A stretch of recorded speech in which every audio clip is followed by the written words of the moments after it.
Assalamualaikum sahabat semua, selamat datang di seri kehidupan. Seri kehidupan tak selalu bahagia, tapi setiap adegannya selalu punya makna. Hari ini saya akan membagikan cerita yang sedang viral. Sebuah pabrik gula tua di Jawa Timur menyimpan rahasia mengerikan, puluhan orang menjadi tumbal dalam ritual gelap yang tak terungkap selama bertahun-tahun. Dika, seorang jurnalis muda, tanpa sengaja masuk terlalu dalam dan kini menjadi buruan mereka yang ingin menjaga rahasia itu tetap terkubur. Mampukah ia bertahan dan mengungkap kebenaran sebelum dirinya menjadi korban selanjutnya?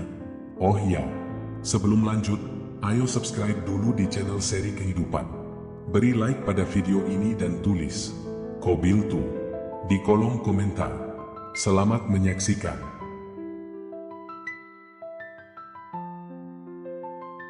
Malam itu hujan turun dengan derasnya. Petir menyambar langit Jawa Timur, menyisakan suara gemuruh yang menggema di antara bangunan-bangunan tua. Dika, seorang jurnalis muda, duduk di balik meja kerjanya sambil membaca ulang catatan yang baru saja diterimanya dari seorang narasumber anonim. Mata lelaki itu menyipit, menelusuri setiap baris tulisan yang berisi kisah mengerikan tentang sebuah pabrik gula tua di sebuah desa terpencil. Pabrik itu masih beroperasi sejak zaman kolonial, tetapi ada sesuatu yang aneh. Sudah puluhan tahun berlalu, namun mesin-mesinnya tetap berdentum tanpa henti, seakan tak mengenal usia. Lebih dari itu, ada cerita yang lebih menyeramkan beredar di antara warga sekitar. Konon, para pekerja sering menghilang tanpa jejak. Dika mengangkat telepon genggamnya, menekan nomor salah satu kontak yang diberikan oleh narasumbernya. Halo, dengan Pak Sarman, suara di seberang terdengar parau dan penuh kecemasan. Benar, saya Dika, jurnalis dari Jakarta. Saya ingin bertanya soal pabrik gula yang ada di desa ini. Saya dengar ada banyak kejadian aneh di sana. Hening beberapa saat. Dika bisa mendengar tarikan napas berat dari pria tua itu sebelum akhirnya suara lirih keluar. Kau tidak seharusnya bertanya tentang pabrik itu, nak. Pabrik itu sudah ada sejak zaman Belanda, dan sampai sekarang masih menuntut nyawa. Suara Sarman bergetar. Dika merasakan bulu kuduknya meremang, tetapi rasa penasarannya justru semakin besar. Apa maksudnya menuntut nyawa? Ini soal kecelakaan kerja? Kalau itu kecelakaan biasa, kami tidak akan setakut ini. Sudah banyak pekerja yang menghilang begitu saja. Mereka datang untuk bekerja, lalu esoknya tak ada yang melihat mereka lagi. Kadang hanya ditemukan sepotong pakaian di dekat mesin penggilingan, terkadang hanya bau darah yang menyengat, ujar Sarman pelan, seolah takut seseorang sedang menguping. Dika menelan ludah. Bisa jadi ini hanya cerita rakyat yang berkembang dari mulut ke mulut, tapi nalurinya berkata lain. Esoknya, ia berangkat ke desa yang dimaksud. Perjalanan memakan waktu cukup lama, melewati hutan dan jalanan berbatu sebelum akhirnya sampai di depan pabrik gula yang disebut-sebut menyimpan misteri. Bangunan itu menjulang di tengah kabut tipis. Catnya telah pudar, sebagian besar dindingnya retak, namun dari dalam, suara mesin terdengar bergemuruh. Puluhan pekerja berseragam biru tampak berlalu lalang, wajah mereka lesu, seolah tak memiliki jiwa. Seorang mandor mendekatinya. Anda siapa? Tanyanya curiga. Saya Dika, jurnalis dari Jakarta.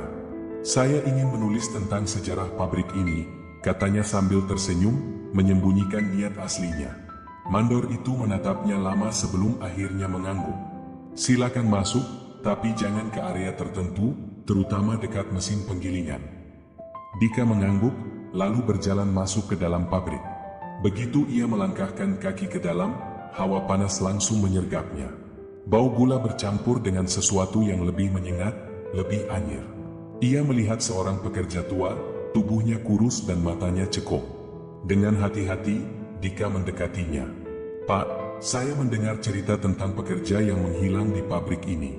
Apa benar begitu? Lelaki tua itu menatapnya lama sebelum akhirnya berbisik. Kalau kau masih punya nyawa yang ingin kau bawa pulang, sebaiknya pergi dari sini sebelum terlambat. Dika merasakan keringat dingin membasahi tengkuknya. Namun sebelum ia sempat bertanya lebih jauh, sebuah jeritan melengking menggema dari arah mesin penggilingan. Semua pekerja langsung terdiam, wajah mereka pucat pasi. Dika bergegas berlari ke arah suara itu berasal, tetapi beberapa orang buru-buru menghalangi jalannya. Tidak ada apa-apa. Ini hanya kesalahan mesin, seru seorang pria berbadan kekar. Namun Dika sempat melihatnya. Sesuatu yang membuat dadanya bergemuruh ketakutan. Di lantai, di dekat mesin penggilingan, ada bercak darah segar yang menetes perlahan, seolah baru saja ada sesuatu atau seseorang yang masuk ke dalamnya. Dika terpaku menatap bercak darah yang masih basah di lantai. Aroma anyirnya bercampur dengan uap panas dari mesin penggilingan, membuat perutnya mual. Suara jeritan tadi masih terngiang di telinganya, tetapi tak ada seorang pun yang terlihat panik. Para pekerja menunduk dalam diam, seolah kejadian barusan bukanlah hal yang baru bagi mereka. Seorang mandor bergegas mendekat. Pria berbadan tegap itu mengenakan helm pengaman dan kemeja kusam berwarna coklat. Dengan sorot mata tajam, ia menatap Dika seolah mengingatkannya agar tidak ikut campur. "Tuan, sebaiknya Anda tidak berada di sini," katanya dengan nada dingin. Dika menelan ludah. "Saya mendengar seseorang berteriak." "Apa yang terjadi?" "Itu hanya suara mesin. Anda tidak perlu khawatir," jawab sang mandor cepat. Namun, Dika tahu ia sedang berbohong. Jika itu hanya suara mesin, lalu dari mana darah itu berasal? Sebelum Dika bisa berkata apa-apa lagi, beberapa pekerja mendekat dengan membawa ember berisi air dan kain pel. Dengan cekatan, mereka mulai membersihkan darah di lantai. Tak ada kepanikan, tak ada perbincangan. Seolah-olah ini adalah bagian dari rutinitas mereka. Dika merasa ada yang tidak beres. Ia menoleh ke arah seorang pekerja tua yang berdiri tak jauh dari sana. Wajah lelaki itu pucat, keringat membasahi dahinya. Dika melangkah mendekat, lalu berbicara pelan. "Apa yang terjadi barusan? Saya tahu itu bukan suara mesin," bisiknya. Lelaki tua itu menoleh cepat ke arah mandor, memastikan pria itu tak mendengar pembicaraan mereka. Dengan suara nyaris tak terdengar, ia berbisik, "Jangan banyak bertanya, nak. Kalau kau masih ingin hidup, sebaiknya pergi sebelum malam tiba." Dika mengerutkan kening. Kenapa? Apa yang terjadi di pabrik ini? Namun sebelum lelaki itu sempat menjawab, mandor tadi sudah berdiri di belakang mereka. "Ada masalah di sini?" tanyanya tajam. Pekerja tua itu menunduk ketakutan. "Tidak, Pak. Saya hanya menjelaskan tentang tugas kami di sini." Mandor itu menatap Dika dengan curiga. "Tuan, Anda sudah melihat cukup banyak. Saya sarankan untuk kembali besok jika masih ingin menulis tentang pabrik ini. Sekarang, lebih baik Anda pergi." Dika tidak punya pilihan selain menurut. Dengan perasaan tidak tenang, ia meninggalkan area penggilingan dan berjalan keluar pabrik. Namun sebelum keluar dari gerbang utama, ia menoleh sekali lagi.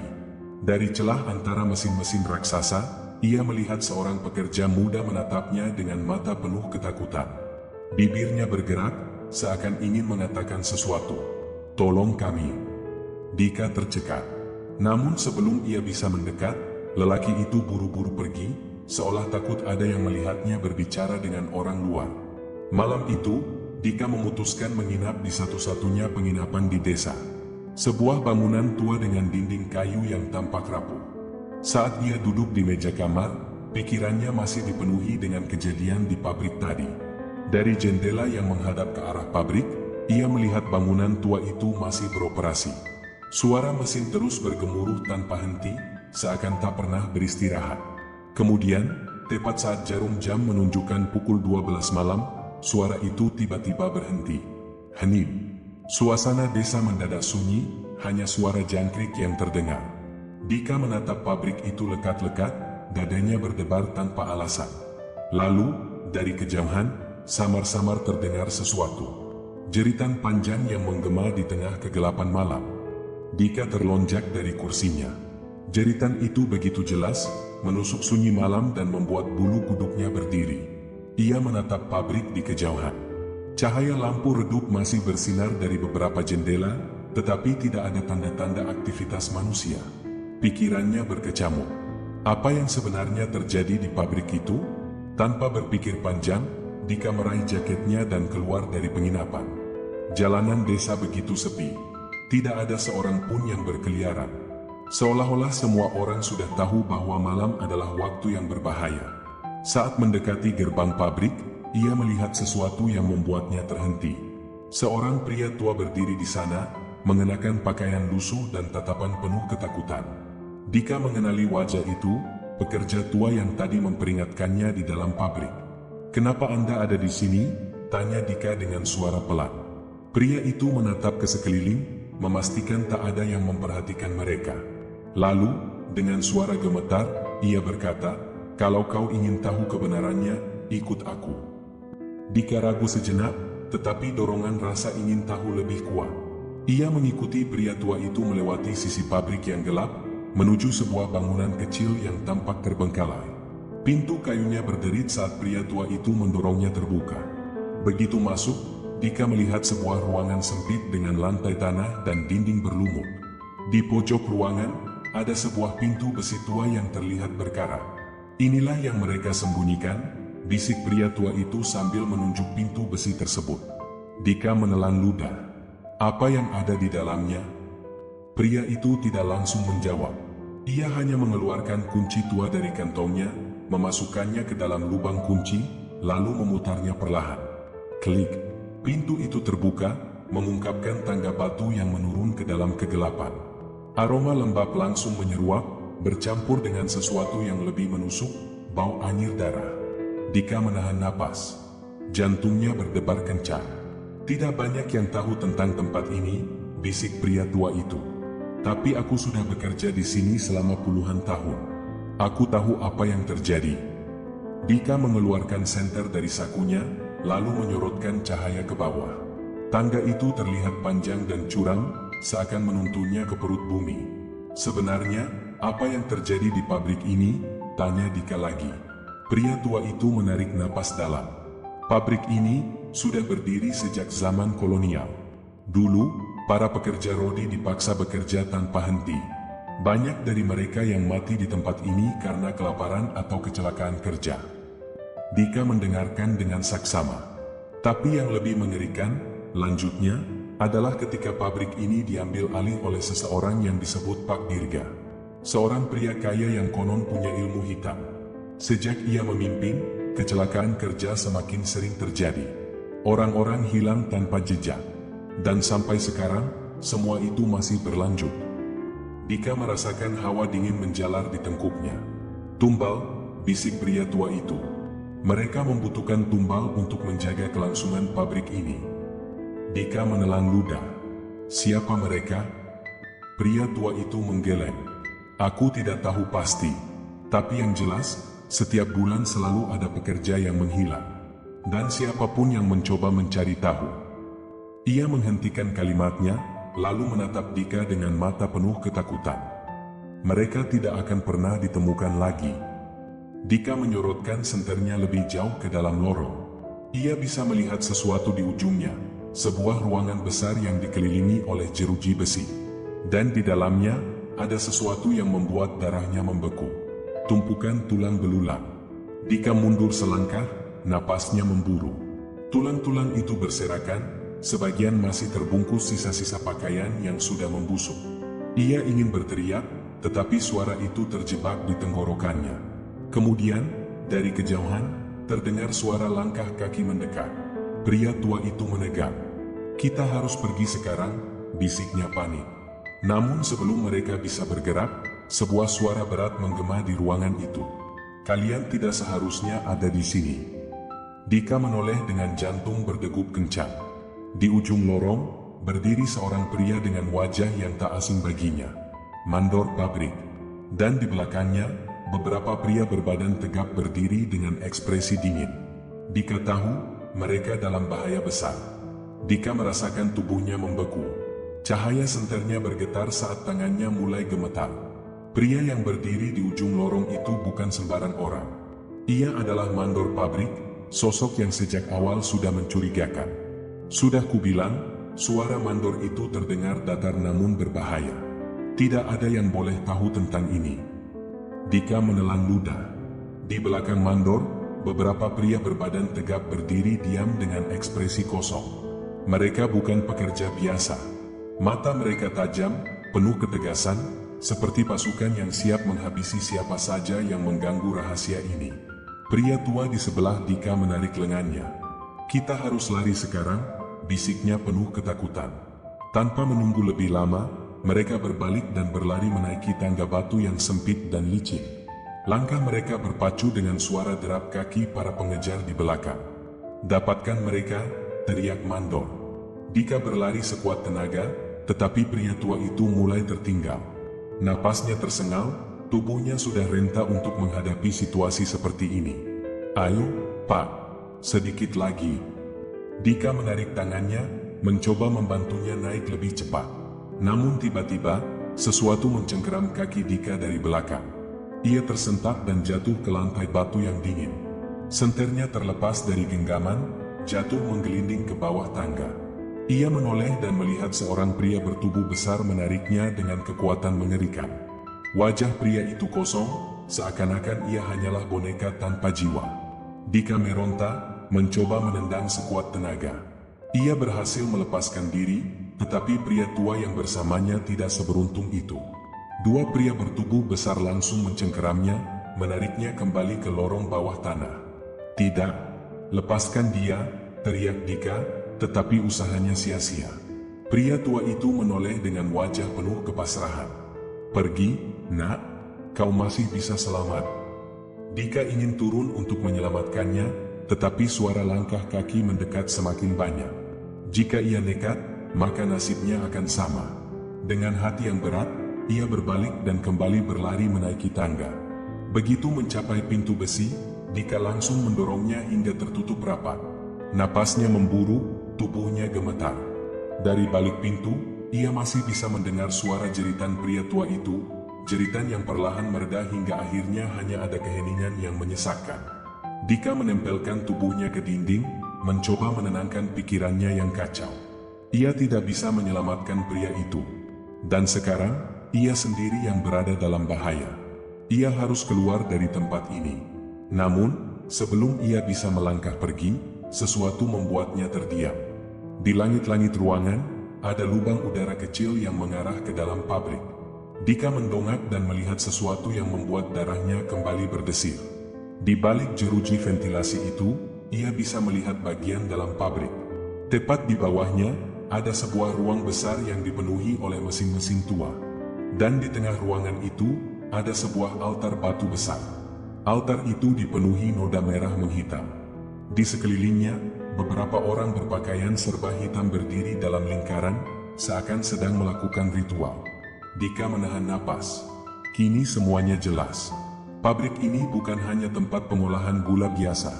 Ini adalah tempat pemujaan. Tempat di mana tumbal manusia menjadi bagian dari produksi. Ia harus keluar dari sini. Ia harus memberitahu dunia tentang apa yang sebenarnya terjadi. Namun sebelum ia bisa bergerak, suara langkah kaki terdengar mendekat dari balik pintu besi di belakangnya. Mereka datang. Dika menoleh ke kiri dan kanan, mencari jalan keluar. Satu-satunya cara adalah menyelinap ke dalam pabrik dan mencari celah untuk kabur. Dengan hati-hati, ia merayap ke arah ventilasi, mencoba melepas jeruji tua yang mulai berkarat. Tangannya gemetar, tetapi ia harus cepat. Suara di belakang semakin dekat.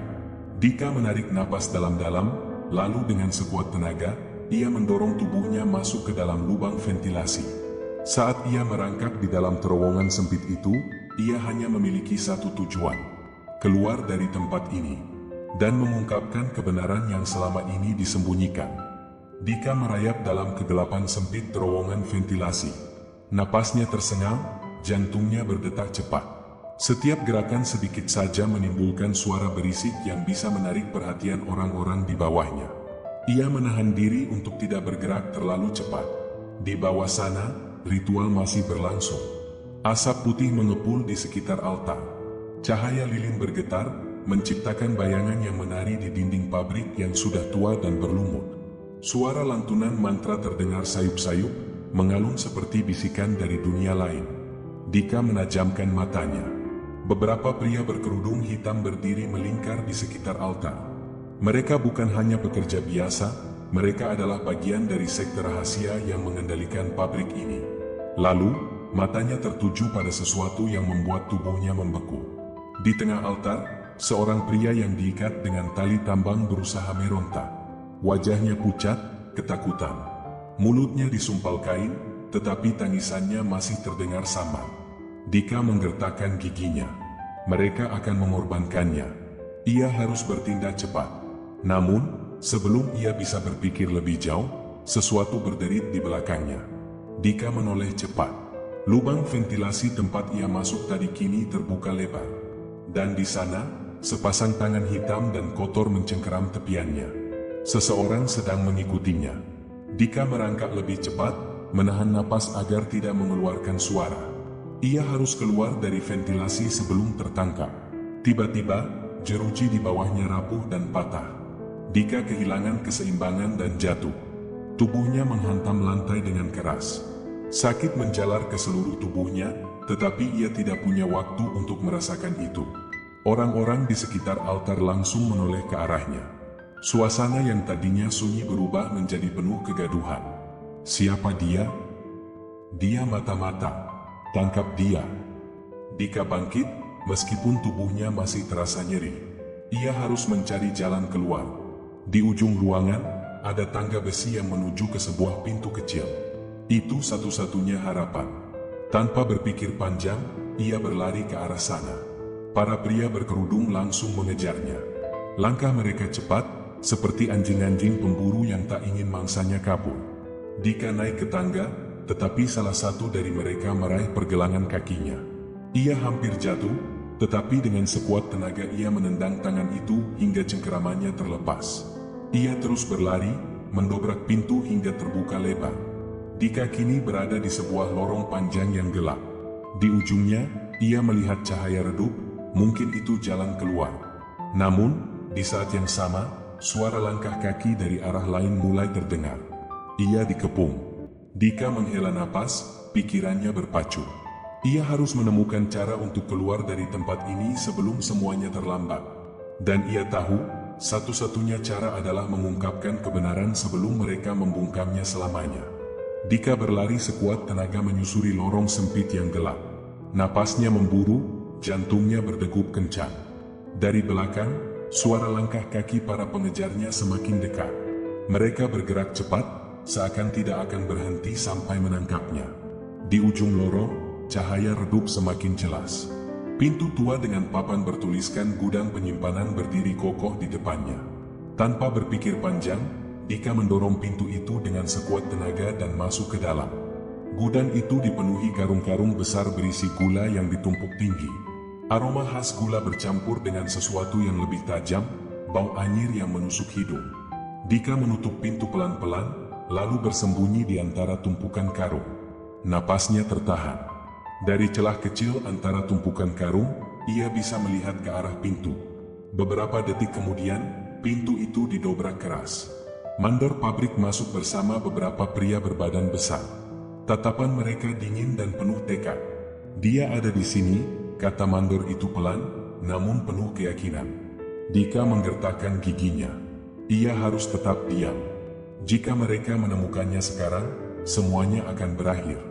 Para pria itu mulai menyusuri gudang, memeriksa setiap sudut. Salah satu dari mereka bahkan menusuk karung-karung gula dengan pisau panjang, memastikan tidak ada yang bersembunyi di dalamnya. Dika menahan napas saat salah satu pria itu mendekat ke tempat persembunyiannya. Jarak mereka hanya beberapa langkah. Pisau itu menusuk salah satu karung di sebelahnya, menyebabkan butiran gula berjatuhan ke lantai. Dika bersiap-siap. Jika ia ketahuan, ia harus bertarung. Namun tiba-tiba, terdengar suara keras dari luar gudang. Brak! Semua pria di dalam gudang langsung menoleh ke arah suara tersebut. Apa itu? Salah satu dari mereka bertanya. Mandor tampak ragu sejenak, tetapi kemudian memberi isyarat. Cek keluar. Jangan biarkan ada yang masuk ke area ini. Beberapa pria langsung berlari keluar untuk memeriksa. Ini adalah kesempatan Dika. Saat hanya tinggal 2 orang yang berjaga, ia mulai merayap perlahan-lahan ke arah pintu belakang gudang. Dari apa yang ia lihat sebelumnya, gudang ini memiliki pintu lain yang mungkin bisa membawanya keluar dari pabrik. Namun, saat ia hampir sampai di pintu, salah satu pria yang berjaga tiba-tiba menoleh ke arahnya. Mau lari kemana kau? Dika tidak punya pilihan lagi. Ia langsung menendang karung gula di depannya, membuat butiran gula berterbangan ke udara dan mengaburkan pandangan lawannya. Pria itu terbatuk dan terhuyung ke belakang. Dika tidak menyia-nyiakan kesempatan. Dengan cepat, ia meraih sebuah balok kayu yang ada di dekatnya dan menghantam kepala pria itu sekuat tenaga. Buk! Pria itu ambruk seketika. Namun, sebelum Dika bisa bergerak lagi, tangan kasar tiba-tiba mencengkeram bahunya dari belakang. Ia berbalik dan melihat mandor pabrik berdiri di hadapannya dengan tatapan dingin. "Kau pikir bisa keluar dari sini?" Suara mandor itu rendah, namun penuh ancaman. Dika mencoba melawan, tetapi mandor itu jauh lebih kuat. Ia dihantam ke dinding dengan keras, membuat kepalanya berdengung. "Kau sudah terlalu banyak tahu," bisik mandor itu. "Kau tidak akan keluar dari sini hidup-hidup." Dika berusaha bangkit, tetapi mandor itu menarik kerah bajunya dan mendorongnya kembali ke lantai. Ia mencoba meraih sesuatu, apa saja yang bisa digunakannya untuk melawan. Tangannya menyentuh sesuatu yang dingin dan keras. Sebuah linggis. Dengan segenap tenaga yang tersisa, Dika mencengkeram linggis itu dan mengayunkannya ke arah kepala mandor. Cerak! Mandor itu terhuyung ke belakang, darah mengalir dari dahinya. Ia mengerang kesakitan, lalu terjatuh ke lantai tanpa bergerak. Dika terengah-engah. Tangannya berlumuran darah, tetapi ia tidak peduli. Ia harus keluar. Dengan cepat, ia berlari ke pintu belakang gudang dan mendorongnya terbuka. Udara malam menyambutnya. Ia berhasil keluar dari pabrik. Namun, ia tahu semuanya belum berakhir. Di balik kegelapan, masih ada yang mengintai. Masih ada rahasia yang harus diungkap. Dan mereka tidak akan membiarkan Dika pergi begitu saja. Dika berlari menembus kegelapan malam, napasnya berat, tubuhnya masih gemetar setelah pertarungan di dalam gudang. Angin dingin menerpa wajahnya, membawa aroma tebu yang bercampur dengan bau darah yang masih menempel di bajunya. Di belakang, pabrik gula berdiri angkuh seperti raksasa yang mengintai. Bayangan gelap dari bangunan tua itu seolah menelan semua cahaya, meninggalkan perasaan bahwa sesuatu yang jahat masih menguasai tempat itu. Dika terus berlari menyusuri jalan setapak di antara kebun tebu. Semak-semak tinggi melambai tertiup angin, menciptakan suara gemerisik yang menegangkan. Ia tahu, ini belum berakhir. Mandor mungkin sudah tak berdaya, tetapi pabrik itu masih menyimpan banyak rahasia. Tiba-tiba, di kejauhan, ia melihat cahaya lampu. Sebuah harapan muncul dalam benaknya. Itu bisa jadi jalan keluar. Namun, sebelum ia bisa mencapai sumber cahaya itu, sesuatu bergerak cepat dari balik kebun tebu. Dika langsung berhenti. Suasana mendadak sunyi. Terlalu sunyi. Jantungnya berdegup kencang saat ia menajamkan penglihatannya. Kemudian, dari balik semak-semak, beberapa sosok muncul. Mereka mengenakan pakaian hitam. Wajah mereka tertutup kain, hanya menyisakan mata yang menatap tajam ke arahnya. Dika mundur perlahan. Mereka datang untuk menangkapnya.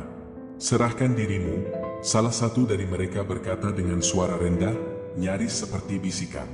Dika tidak menjawab. Otot-otot tubuhnya menegang, bersiap untuk berlari atau melawan. "Kau tidak akan bisa kabur," suara lain terdengar dari belakangnya. Dika menoleh. Sosok lain berdiri di sana. Ia dikepung. Ini jebakan. Tanpa banyak berpikir, ia meraih batu dari tanah dan melemparkannya ke salah satu pria bertopeng. Batu itu mengenai kepala pria tersebut, membuatnya terhuyung. Dika langsung berlari ke arah lain, menerobos kebun tebu dengan sekuat tenaga. Daun-daun tajam melukai kulitnya, tetapi ia tidak peduli. Di kejauhan, suara mobil terdengar. Ia melihat jalan raya. Dengan seluruh tenaga yang tersisa, ia berlari lebih cepat. Para pengejarnya juga bergerak. Suara langkah kaki mereka semakin dekat. Dika nyaris jatuh saat mencapai jalan berbatu. Ia menoleh ke belakang dan melihat para pria bertopeng semakin mendekat. Di depannya, sebuah truk tua melaju lambat.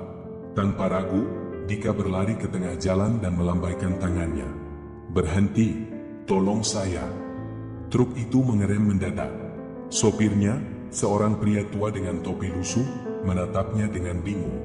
"Naik, cepat." Dika memohon. Tanpa banyak bertanya, Pria itu membuka pintu. Dika langsung melompat masuk, menutup pintu dengan cepat. Sopir itu menekan pedal gas, membawa mereka menjauh dari kebun tebu. Dari kaca spion, Dika melihat para pengejarnya berhenti di tepi jalan, menatap mereka dengan tatapan penuh ancaman. Ia selamat, untuk sementara. Namun, ia tahu ini bukan akhir. Pabrik itu masih berdiri. Rahasia kelamnya masih terkubur di dalamnya. Dan akan selalu ada orang-orang yang mencoba menyembunyikannya. Namun, Dika berjanji, ia akan kembali. Ia akan mengungkap kebenaran. Apapun risikonya. Hikmah dari cerita ini, setiap kejahatan yang disembunyikan pada akhirnya akan terungkap, karena kebenaran tidak akan selamanya bisa dikubur. Sebagaimana firman Allah dalam Al-Quran. Dan janganlah kamu campur adukan kebenaran dengan kebatilan dan janganlah kamu sembunyikan kebenaran, padahal kamu mengetahuinya. Quran Surah Al-Baqarah 42. Cerita ini adalah fiktif belaka. Semua nama, tempat, dan kejadian yang diceritakan dibuat seolah nyata agar dapat memberikan ketegangan serta hikmah yang bisa kita renungkan bersama. Terima kasih sudah menonton dan mengikuti cerita ini hingga akhir. Jika kalian suka dengan cerita ini, jangan lupa untuk like, komentar, dan subscribe agar tidak ketinggalan kisah-kisah menarik berikutnya. Sampai jumpa di cerita selanjutnya.